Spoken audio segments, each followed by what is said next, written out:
Good morning my dear students. Recorded class में एक बार फिर आपका स्वागत है। आज आप लोग पहले पुनरावृत्ति करेंगे मुहावरे और पर्यायवाची। तो इसको समझने से पहले हम मुहावरे की परिभाषा को समझते हैं।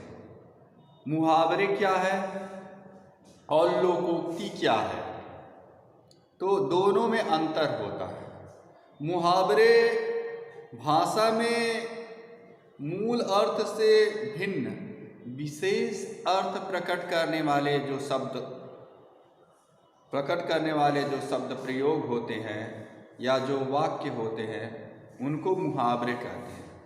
और लोकोक्ति क्या होती है? लोकधन उक्ति।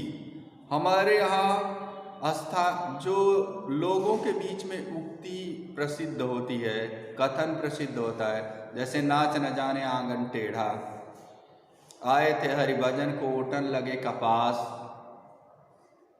अंधों में काना राजा। तो इस तरह से ये लोकोक्ति है। तो मुहावरे क्या है? मुहावरे एक वाक्य है, लेकिन वो विशेष अर्थ को प्रकट करता है, सामान्य अर्थ को प्रकट नहीं करता है। जैसे फूला ना समाना, तो फूला ना समाना एक वाक्य है जो विशेष अर्थ को प्रकट कर रहा है कि बहुत अधिक प्रसन्न होना। इस प्रकार से आप लोग मुहावरे की परिभाषा को सुनिए। भाषा में मूल अर्थ से भिन्न विशेष अर्थ प्रकट करने वाले शब्द प्रयोग को मुहावरा कहते हैं। ये यहाँ है आपका पाठ 13 मुहावरा। तो आपके पाठ्यक्रम में सबसे पहले मुहावरा की परिभाषा आपको याद करनी है, क्योंकि परिभाषा परीक्षा में पूछी जा सकती है। ठीक, अब आइए हम सिलेबस के हिसाब से मुहावरे को पुनरावृत्त करते हैं। Listen carefully. आँख लगना सो जाना। आँख लगाना मतलब सो जाना। उल्लू बनाना मूर्ख बनाना। गुड़ गाना बड़ाई करना।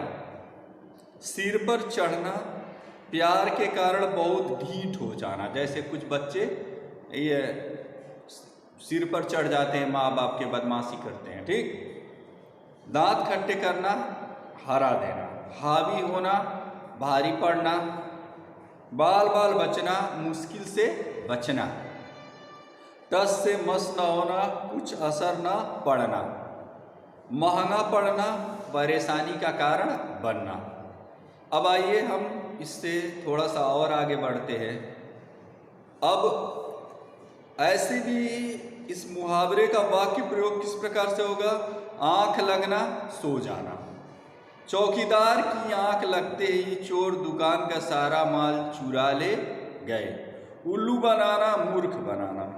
चॉकलेट खिलाने के बहाने माधुरी ने नीतू से सारा काम करवाकर उसे उल्लू बनाया। अब आइए पाठ 15 देखते हैं। पर्यायवाची शब्द। पर्यायवाची शब्द किसे कहते हैं? किसी शब्द के उसी अर्थ में प्रयुक्त होने वाले शब्द। अब अगला है पाठ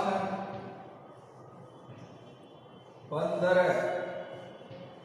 पाठ 15 पर्यायवाची शब्द। तो पर्यायवाची शब्द किसे कहते हैं?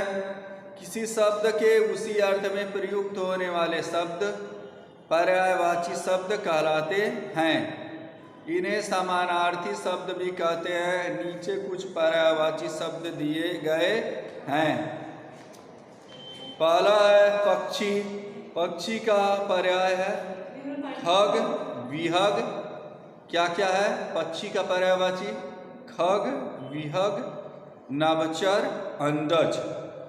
बिजली का चपला, चंचला, विद्युत, विद्युत, विद्युत, सौदामिनी।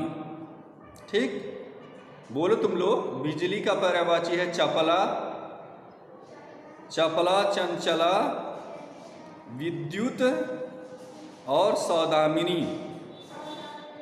भौरा का भ्रमर, मिलिंद, अली और मुधु।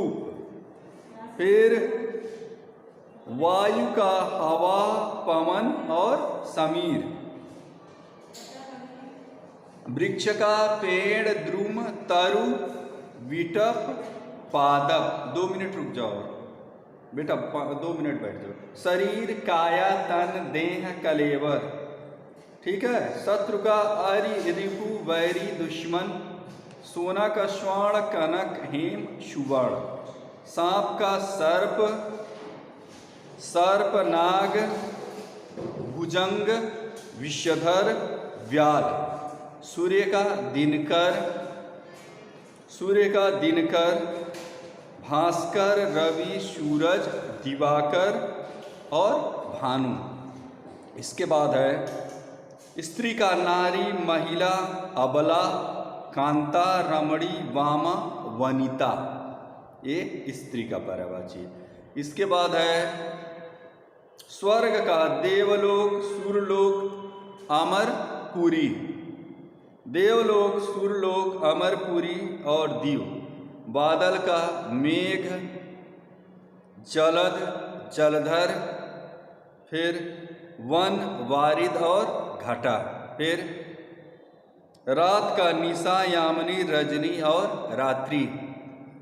मछली का मीन, मत्स्य और मकर। तो प्यारे छात्रों, इस पाठ का मैं अभी आप लोगों को इस पाठ्य पर आधारित जो प्रश्न उत्तर हैं इसको अभी मैं आप लोगों को भेज दूंगा, और आप लोग इसको एक बार लिख डालिए कापी पे। पहले घर पे होंगे बैठे, एक बार कापी पर लिख डालिए। कापी पर लिख डालने के बाद फिर इसको बैठ करके याद करिए धीरे धीरे। इस हिसाब से धीरे धीरे आपका सिलेबस याद होता जाएगा। आज 17 तारीख हो गया है, तो इस तरह से 12-13 दिन बचे हैं, परीक्षा होने वाली है। तो आप लोगों का धीरे धीरे सारा सिलेबस तैयार हो जाएगा। अगले वीडियो में हम लोग हिंदी टेक्स्ट रिवीजन करेंगे और उसका टेस्ट भी देंगे। धन्यवाद, थैंक यू।